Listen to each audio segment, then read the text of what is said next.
Thanks for joining us. This is Sarah Jones with Politicus Radio, coming to you live just minutes before the second presidential debate between Democrat Hillary Clinton and Republican Donald Trump, set up to be a real barn burner. Joining me is Politicus USA's editor-in-chief, Jason Easley. Thanks for joining us. Thanks for having me.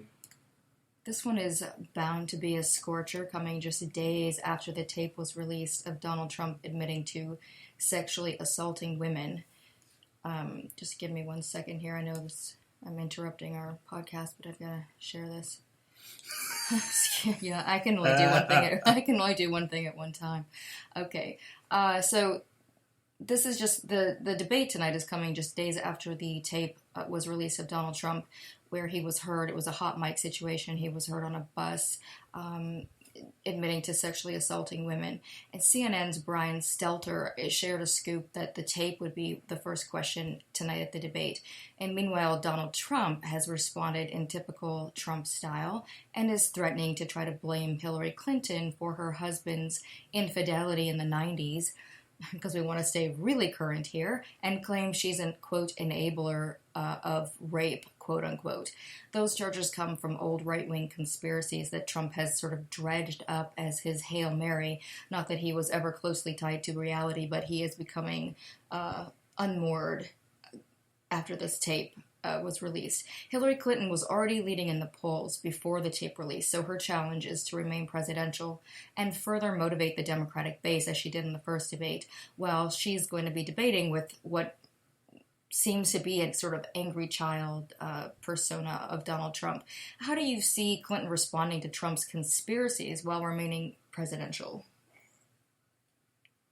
Yeah, that's for you. I left that on you. Well, I think the bigger challenge actually in this debate is going to be, and I just thought of this, how are these moderators going to steer the discussion away from this sex tape? Or, the sex tape, the tape about sex, the lewd comments. We already have sex tapes of Trump. That was last week. Yeah, that was last week. That was the Playboy stuff. Yeah. But how are they going to, this is the big dark cloud. I understand trying to address it with the first question, but you're not going to talk about this for one segment and then say, oh, let's talk about immigration. It's not going to work that way. This is going to hang over this entire debate. And, for Hillary Clinton, I think the one thing she doesn't need to do is she's been really good at this for the entire campaign, not giving Trump any openings. She's really good at standing back, talking to her voters, talking to her people, showing that, because there really are, no matter what they say, and this room is supposed to be full of, quote, undecided voters tonight, there really aren't many undecided people left in the country. Honestly, if you're undecided at this point, you need to just pack it in. Yeah, probably you shouldn't be voting. That's... yeah, it's not like, oh no, what do I do? But yeah, for Clinton, the challenge is really going to be to just stay on her message, stay in her lane, because every indication suggests that Donald Trump is going to be a complete train wreck. He couldn't hold up under 90 minutes under semi-normal circumstances in the first debate. Now, under all this pressure, he had immense pressure already when he was trailing the election coming into this debate. Then the tape came out, and now he's under unprecedented, extraordinary scrutiny. Right. Mike Pence went home to Indiana. And Mike Pence just packed up and left. Yeah, he left Donald Trump in his Trump Tower, in the, quote, residence, as they refer to it. And he didn't come down. He was there for 2 days. He came down for a few minutes to pump his fist at the few supporters that were outside. Yeah, he did that sort of... the guy is delusional. He's very invested in maintaining his ego, and so he's going to go after Clinton tonight, and he's been sort of coached by Stone to bring up these old conspiracies from the 90s about Bill Clinton.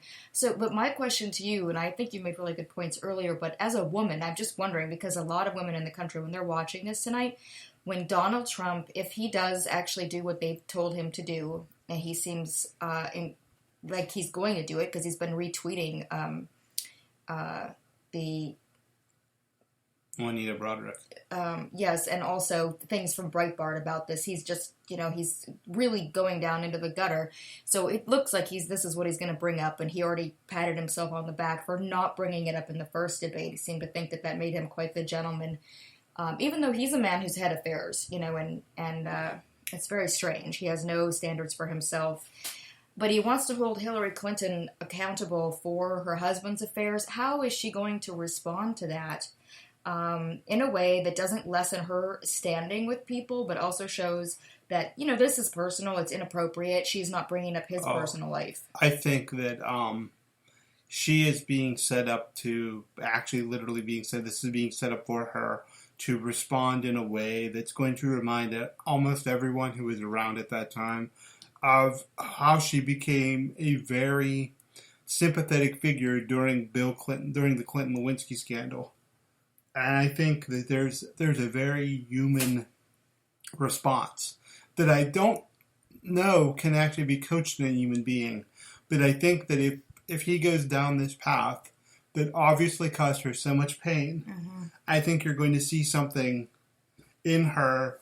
I don't think you're going to see the warrior, the Democratic warrior that she's been so far. I think you're going to see something that, quite honestly, that is very relatable if he goes this path, if he goes down this road. I for one, have doubts that he will fully go down this road. I think he's a coward, and I think if he gets pushed on it at all, or if she really comes back and hits him with something on it, I think he's very likely to bring it up once and then cower back into his little corner grumble and pout. Well, yeah, that I can totally see that. But I also think that if he's asked anything, as soon as they bring up these tapes, I think that's when he is going to pivot to this, because that's what he does. He did it in his 2 apologies. Yep. He is unable to say, I am sorry, I hurt these women, I'm sorry to these women. He has never said that. They claim that he apologized to them, but he didn't. He made this, first he didn't even apologize. It was the old, I'm sorry if you're offended. And the second time they pushed him further, and he managed to say that he was wrong and he was sorry, but then he immediately pivoted to attacking Hillary and Bill. He's very fixated on other people have done wrong things. The constant projection and false equivalency. Yeah, and I think he's such a misogynist. He is going to be unable, if she ever bests him, if it doesn't come up, if he doesn't manage to get that in the first question, if they do indeed ask about the tape in the first question, this is going to be his, he's clinging to this. This is his big bomb, and the way they look at it, this is the big, they actually believe this stuff. They believe it has power, even though today I wrote an article with her affidavit in it where she says that all the things she had been saying, or the rumors, that it wasn't even her, it was actually second-hand information, they were all inaccurate. So those rumors and everything she said, there was no truth to it at all. It was completely inaccurate, and she signed that affidavit. Yeah, I think that at some point he's gonna have to really come up with this and try to figure out the line. And we know Donald Trump doesn't figure out the lines between political attack and personal attack. Donald Trump just goes straight for the nasty personal attack. I'm concerned about it as a woman. I have to tell you, I think you're making good points politically, but I'm sitting here thinking, as a woman, if he does wound her like this, I think people will relate to her, and I think that will make him look bad. I think it's a big mistake on his part to do that. But I also know what it feels like to be. He's sort of that bully in the room that's constantly treating the woman like she's stupid and ignorant. He has done that to her. Do you mind if I call you? Is that okay with you? All of that was very old school sexism. And I just hope that and I feel bad for the women in this country having to witness any of this. It's really unhealthy. It's sending a horrible message. There's all these parents saying they're not sure they want their kids to watch this debate because Donald Trump is in it. You don't know what he's going to say. The one thing that really jumped out at me about Trump's quote-unquote apology and all of his statements and everything over the weekend, never once has he apologized to his family. No, of course not. His daughters. If you are his daughters, Well, why would he apologize to his daughters when he's been speaking sexually about his daughter for 20, is it 20 years, 10, 15 years? He has never shown her an ounce of respect. But if you're Hillary Clinton and he goes there, don't you immediately just mention how this must feel to his daughters and all the other women in the world and everywhere else? I mean, just in general. She has that opportunity, definitely. He may not care, but it's not so. But remember, this debate isn't for him and her; it's for the people watching. So it's that message. I think you're going to see a lot of Hillary Clinton putting out messages to counteract not only the what Donald Trump represents, but what he has said and done, and what that can do to that kind of poison that's being put in our culture by him. Well, she's become, and I tweeted this yesterday, like she has become sort of all the women in this country who care about this are watching her, and they can't wait for her to go in there and beat this guy. They want her to put this kind of rhetoric in its place and to stand up for all of the injustices that have been going on. That's really what this represents.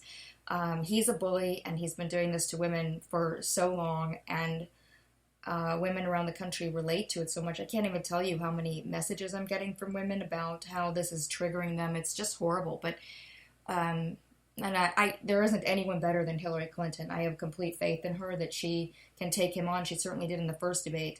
It just hurts my heart to see any person, it could be male or female, have their personal life thrown at them like this in public. And I'm sure she is used to it, but yeah, it's not. If there's any one person in this country who's used to this, yeah, but that doesn't make it okay. I mean, it's wrong, and that's why people don't bring it up anymore. It was already litigated in the press. It went on and on. It was horrible. And I wonder when people are going to get tired of Republicans, frankly, with all of these investigations. It never ends. It just and they don't get anything done. But the true reason why it's no longer brought up by Republicans, except for the extreme right, is because they got crushed politically for it. I mean, their polling just went through the floor. They thought they were going to lose everything.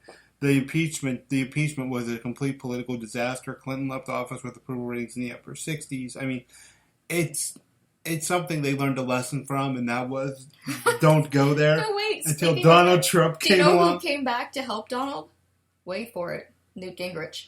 I swear to God, these people they have the political minds of little ants. I don't understand anything. It's like if it's the dumb thing to do, he's going to do it. So Gingrich, who left Congress in disgrace due to an affair. Yeah, he's got it's a gallery of rogues over there helping him. So, I mean, they all probably belong in some kind of on an island. What's Trump going to say tonight as far as the issues? Well, let's talk about student loan debt, because one of the things they said about this debate was they're going to use a lot of the time in this debate to talk about the issues that weren't discussed in the first debate. Right. So let's say they talk about, like, student debt and free college. Well, speaking of free college, Hillary Clinton abused women. Is that going to be like how Trump's going to... Again, Oh, no, I could see him doing that. Because what is... he didn't study for this. He doesn't really have proposals. What he's going to say is what he always says. She doesn't have a plan. He'll just lie and make up things the way he usually does. But I don't see this going well for him. And I had another question for you. Okay, so according to the polls that were taken after the tape was released, Donald Trump has only lost 10% of his supporters. I don't think that surprises anyone, because most of the time when you talk to those folks, they don't really care. They're hardcore. They're locked in. In fact, as he said, he could shoot somebody in the street and they would still support him. And apparently that's true, because he's sexually assaulted women, and they're in 90% or so with him. But in order to win, if he ever had a chance, he could not afford to lose 10%. He certainly can't afford to even lose 1%. Is there any way that you see that he can save himself tonight with the general electorate outside of his base? No. He was losing before this, and he was losing ground. He was losing badly before this. The poll of Pennsylvania that was released today that showed him Hillary Clinton. He's now trailing Hillary Clinton by 12 in Pennsylvania. He's down by 3 in Florida. He's losing North Carolina. He's losing Ohio. He was already losing. It was already slipping away before this. And speaking of his base, his base, you just said, was never going to leave him. The magic number in every poll for every partisanly political question, you will find 35 to 38% will always be on the Republican side of the ledger. That's the Republican base. And Trump right now is stuck. If his